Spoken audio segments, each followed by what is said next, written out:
Good evening. Welcome to the Georgia Doty Report on Comprehensive Health. I am here. My name is Beverly Walker, and I am here tonight with the one and only Don Doty, who is the Chief Executive Officer for the Georgia Doty Comprehensive Outreach Program. And he is our only guest tonight. Yeah, I see that for a change. Well, that's a good thing. I have a list of questions here I want to ask you, Don, but it's going to take me a minute to find them. But I'll just start with the name. Okay. The name of the program is Georgia Doty Community Outreach. And a lot of people often wonder who is Georgia Doty and where that name come from. And I know there's been some mix-up time after time about Georgia Doty. Can you tell us who Georgia Doty is? Well, Georgia Doty is my mother. She set up the first allied health trade school in the United States, minority-owned. And she's the one, and that's the purpose of why I came to Chicago, because of the school that she established. Oh, okay. Where was that school at? Los Angeles. Los Angeles. Yeah, called Technical Health Career School. So you was the good son, and you wanted to continue her dream. Continue her dream because there was a need for the underserved population. At the time when we had the school, we took off about 1,000 women, basically women, off of welfare, and we broke that cycle of welfare dependency by giving them a trade other than being a nurse or wiping somebody's car or whatever. We provided them an opportunity to go into the allied health field, a little step up from just being a CNA. Well, yeah, I know it's been a good thing here. I've been over to the school that was located here in Chicago on Western and Washington, and they have quite a bit of young people over there at the school. So, yeah, it's a good thing. So now, in addition to Georgia Doty Community Outreach, tell me about your mission and your vision that you actually brought to Chicago. What do you do? Well, there was a need in Chicago to duplicate the school.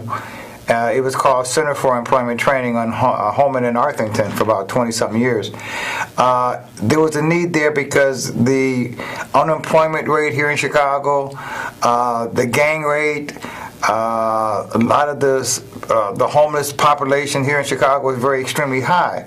And I felt that there was a great need, an opportunity to provide them same services in Los Angeles to the Chicago residents. And over the years, we took over 3,000 Chicago residents off of welfare on the school.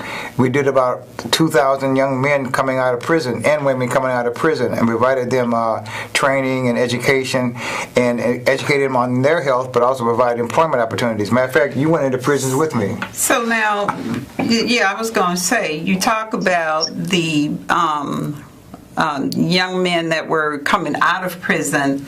They were actually going into work release, and you had a program there where we did, I guess I should say I did, the education for HIV, hepatitis.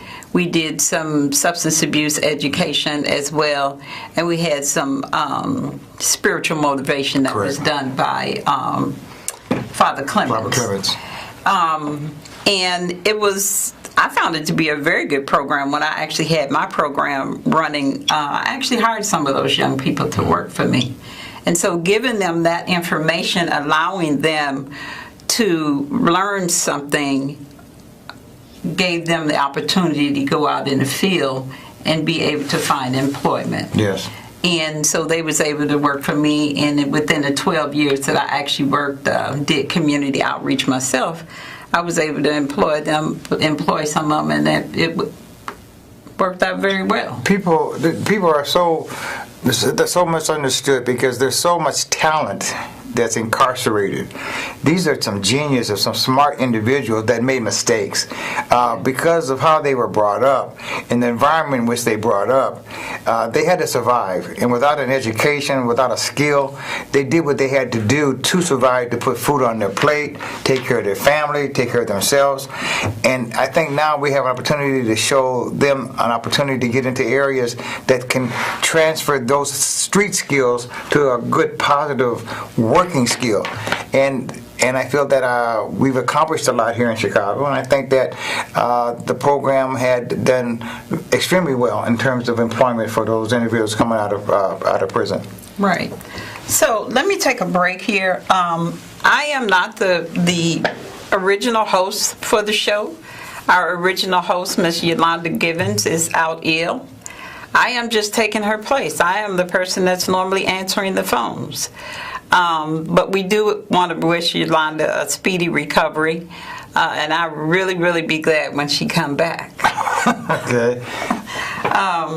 But I also want to say to the individuals that are watching the show that you are welcome to call in and ask questions as we go along. The number that you can call in is on the screen there, 312-738-1060. So don't hesitate, call in and ask questions as I get more information out of Mr. Doty. Okay. So, Mr. Doty, tell me where you primarily do your work in the community. We travel all over the Chicago area. In fact, we cover the state of Illinois with different partners and collaborations here in the city with many different agencies. We serve the CHA within seniors within CHA. We deal with the LGBTQ population, and we deal with now focusing on the homeless veterans. Okay. And so when you go out in the community and work with them, what type of services do you provide? Well, we put on health forums, seminars, community outreach projects to bring the community together. We provide employers. We have vendors provide their services that can be used for the clients that are being invited to the events.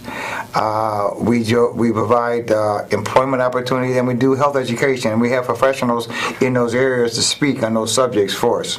Okay, so a person can actually come to one of your events, and they may possibly find opportunities for employment.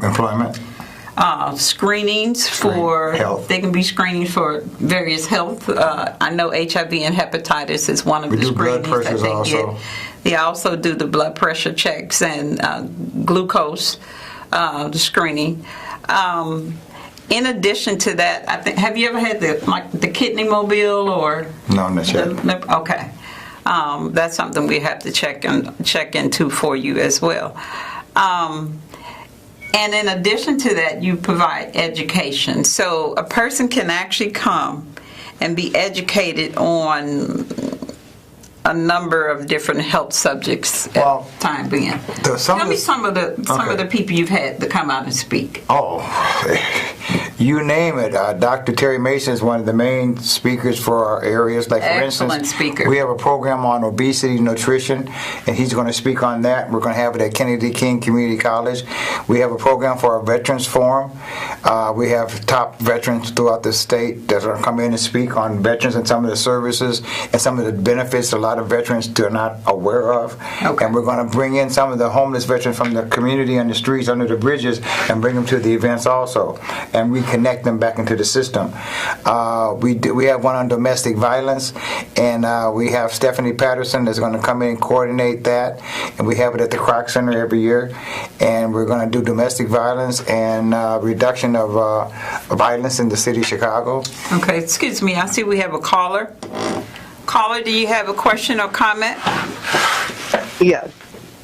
I would like to know, what is one of the goals that the Georgia Doty Community Outreach would like to reach for 2020? What are one of the goals that Georgia Doty wants to reach for 2020? Oh. Yes.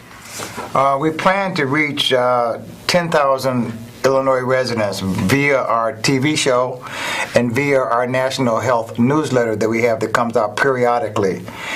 We have 5 veteran forums or 5 major health projects for 2020, both within CHA, the Kroc Center, throughout all the major facilities here in Chicago area, and word of mouth. Okay. We have another caller. Caller, you have a question or comment?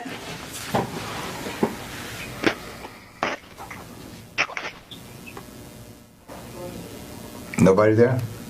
Caller, are you there? Okay, we seem to have lost that caller. Okay, Ms. Doty, can you tell us about some of your other projects that you have? I think we have the caller back. Caller, you have a comment?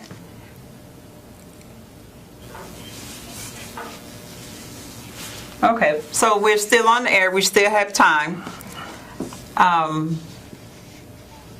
to get that caller back. Okay. Can you tell us about some of the other projects that you have? I know last week on the show, we had Dr. Frank Vaught, who yes. is a chiropractor. And I think the week before that, we had Sisters Working It Out, which they do breast cancer. And I know you've had them at some of the programs that you've done as well. Right. Okay. So what other kinds of things that our caller is back now? You have a comment or question, caller? Yes, I want to know how can someone get involved with the Georgia Doty organization? How someone gets involved? Well, we don't have a strict criteria. We look at those that are passionate about making a difference in the community. We try to take that person's skill set and match it to a project or a program that we're doing at the moment. The next meeting is November the 23rd at the Chase Bank, located at 35th and King Drive. So we're asking anyone who wants to volunteer, anyone who wants to participate and share their resources with our programs to attend at 5. It starts at 10 o'clock a.m. on the 23rd of November at the Chase Bank. Thank you. You're welcome. Okay. You want to go on and talk about some of the programs you were doing? Well, right now we're focused on the 4 programs, the ones I mentioned to you: the obesity, the Veterans Forum, domestic violence, and prostate and breast cancer. Those are the main areas. So those are annual programs. Annual. And we integrate our hepatitis C education and HIV into each one of those programs. Okay. So we always integrate those because there's a subject that we kind of like continually support and advocate for and try to educate, because very few people in the community really know about hepatitis C and how they get exposed to hepatitis C. I got hepatitis C from serving in Vietnam. All the veterans, when we got our air gun before we boarded the plane to go over, we got vaccinated, and they found out later that the gun was contaminated. It was a contaminated gun, so a lot of us guys got hepatitis C from that air gun, and now I'm being compensated for it from the VA, but I'd rather not have had it. Now there's a cure, and I think that cure is something that people should be aware of, and it only takes 6 months for a cure, and it's available. So, what's the cure? I don't remember the name of the cure, but the VA provided it to me when I went there for my testing, for treatment. Okay. I can't think of the name of the drug. So now, I do know that previously there was not a vaccine for hepatitis C. Correct. Now, there is a vaccine for hepatitis C. Correct. So anyone that is diagnosed with hepatitis C can ask their doctor about the vaccine. About the vaccine. Right. So they can and see what other additional treatments are available as well. Correct. Right now, there's a couple products that are available for as a vaccine available right now. So now I know they're always coming out with different medications. I know Havani was one of the last ones that they came out with, just like they're always coming out with new medications for HIV infection. Okay. But, so do you partner with agencies that do the hepatitis screening, or you provide that through your agency? No, we collaborate and contract with Southside Health Center. And they come out with their van, and they provide the testing for both HIV and hepatitis. Okay. Okay, so if a person wanted to become involved in doing your work and they wasn't able to come to your meeting, what would they do? They can call We can provide them information. We can submit them literature. So they would call the Georgia Doty Foundation a community outreach program? Yeah, 312-282-1375. Okay. So, the contact number to reach Georgia Doty, you will be talking with Mr. Doty here. He has just given, and you can make sure that if you have any other questions about any of the shows that have been on the Georgia Doty Comprehensive Health Report, you can always call and get additional information, and he can refer you to those programs as well if they've been on a show, or those individuals if you need to make contact with those people. In addition to that, when they're out in the community, you may also, you can always call to find out where they're going to be and go out in the community and be a part of that if you have some skills or you have time and you want to volunteer, because they always need somebody to either do the registration, things like host, show people how to get to wherever they need to get to, Distribute our post, the rooms, pre and post tests. and make sure that the information goes from one room to the next in order to make sure that they have all of the data that they need as they have to collect it. So now, Mr. Doty, with your programs that you have for 2020 and the programs that you've done previously, do you see an expansion plan? I mean, what do you come up with new? If you've been doing these same programs year after year after year, I think we got to call her first. then what do you do beyond that? Caller, do you have a comment? Yes, I do. I want to know, will you all be incorporating any type of social events as far as entertainment is concerned that goes along with all of the things that you guys are doing? You keep calling. Okay, I'm sorry. Can you say that again? Repeat that. I want to know if you all are going to infuse any type of social events that have entertainment in them for people to come out to your event. The Georgia Doty program has the annual programs that they do, and they also have fundraisers that they have set up. I think the one she's speaking of specifically, I think it's in March, we're going to have the Magical World of Steppin' with DJ Sam Chapman, Ramonski Love as our MC. We're honoring Marshall Thomas with the Shy Lights, Gene Chandler, Bobby Hutton, and Ken Bedford. And we're using the funds there to help our homeless veterans and support our homeless veteran initiative. Great. And if you go to my website at www.georgiadotyhealth.org, georgiadotyhealth.org, all our activities and events coming up will be listed on our website. Okay, great. Thank you. You're welcome. So if a person is interested in working with you throughout the week, can they come to your office? Yes. And your office is located on the south side of Chicago? Well, right now we're at 601 East 32nd Street, and we're moving to a new place that we're collaborating with Agora Housing on East 71st Street. And we haven't been confirmed that yet, so I don't want to give out the address until it's confirmed. But so we'll have a community outreach office. Okay. Okay, so a person can come to your office, but they can just call you and find out, get that information. But they can volunteer by coming to the office throughout the week.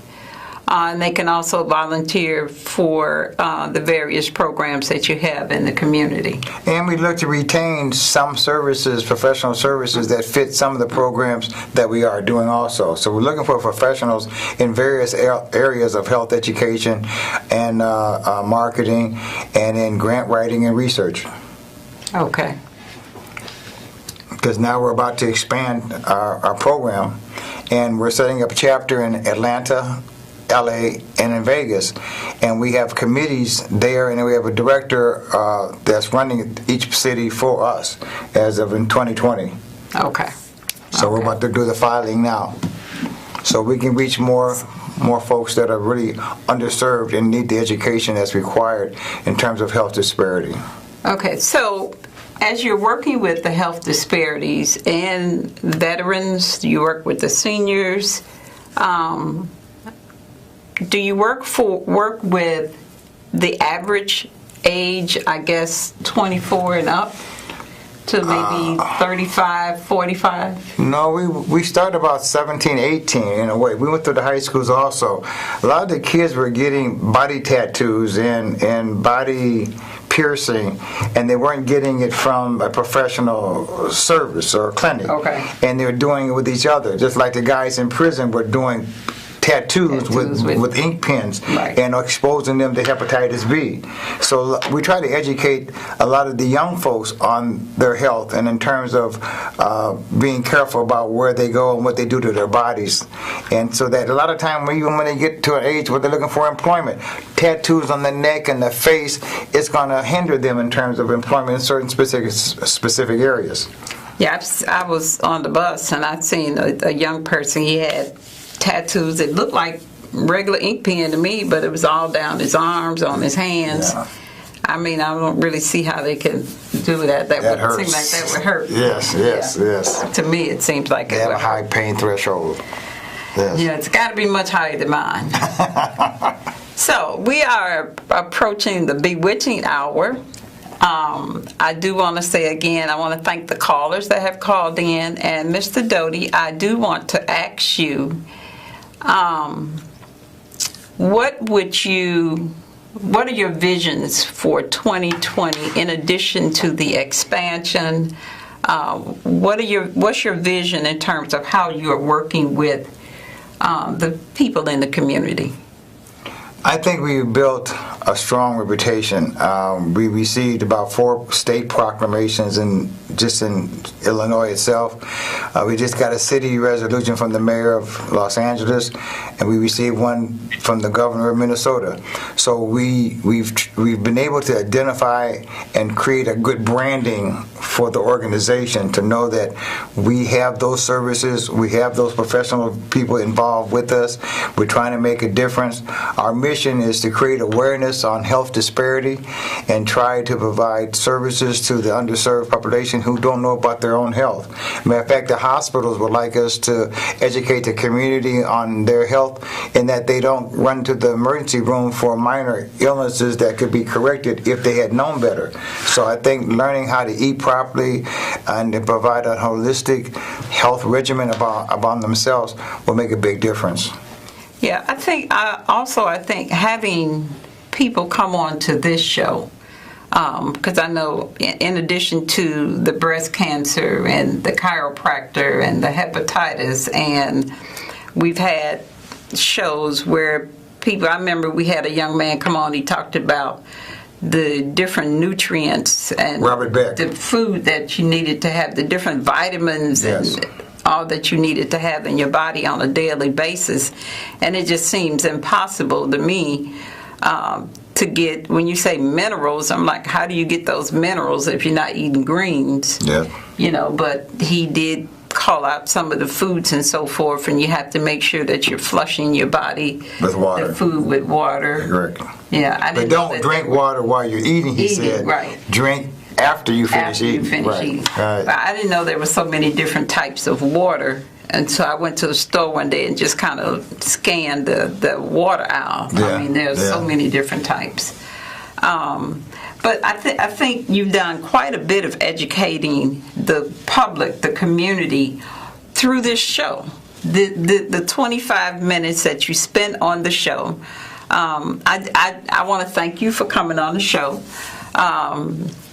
It's really, really hard to get Mr. Doty on the show. I don't like to talk. in front of He folks. says he's camera shy. I don't think he's any more camera shy than I am.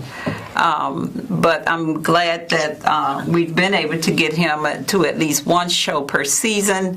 And I think it's important because nobody knows the vision for the project but him.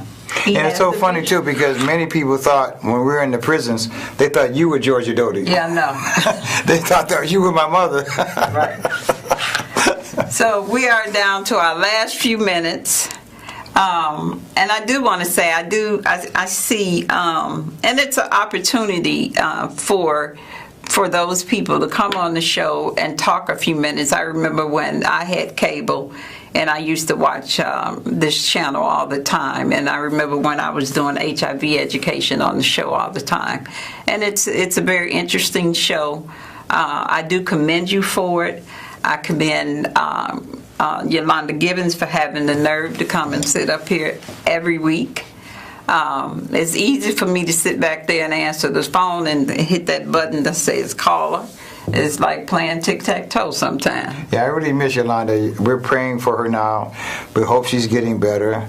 The problem she had wasn't life-threatening, but it could have been if she hadn't taken care of it in time. It could have been. It's so important for people to realize that you put all the money in fixing your cars and your houses and everything else physically, materialistically, but you got to think about your health, what goes in your health. The other thing is that things happen so fast. Yes. And, we never know from day to day what's going to happen. And so it's good to watch these shows and maybe at some point, because I remember when we talked to one of the doctors before, I remember they talking about cancer as being inflammation in the body, so much inflammation in the body until it ends up being cancer. And, the foods that we were eating, we thought we were eating the right foods, but then they say, well, whoever said those are the foods that you should be eating. I'd like to also make a mention. I would like for every man, specifically black men, over the age of 40 years old to get tested for prostate cancer. It's something you take for granted. I didn't know it. I found out that I had it. I was shocked. I'm dealing with it now. It's not to the stage where I have to make a vital decision, but I didn't know the statistics and the data of how many minority men are being affected, as women are with breast cancer, as men are with prostate cancer. And even at a young age. At a young age. So you need to really be checked and examined. Your health is important. At a young age. I was around the person earlier during the week, and they were talking about their husband had been diagnosed with prostate cancer. I mean, and it just broke the family up. Yeah. So, and then one of the things that I want to point out that one of the young ladies said when they was on the show for breast cancer is that because she was diagnosed at age 30-something, that her daughter needed to be screened 10 years beforehand. It could be hereditary. Yeah, because of that, yes. So now they're actually giving us a signal that we have 1 minute. Again, I want to thank Mr. Doty for coming out. I want to thank his wife, Joyce Doty, for answering the phones in my place. And I also want to, again, wish Yolanda Gibbons a very speedy recovery. I did talk to her. She is doing okay. She said she was following doctor's orders. And I want to thank you all in the community for watching the show. Thank you and good night.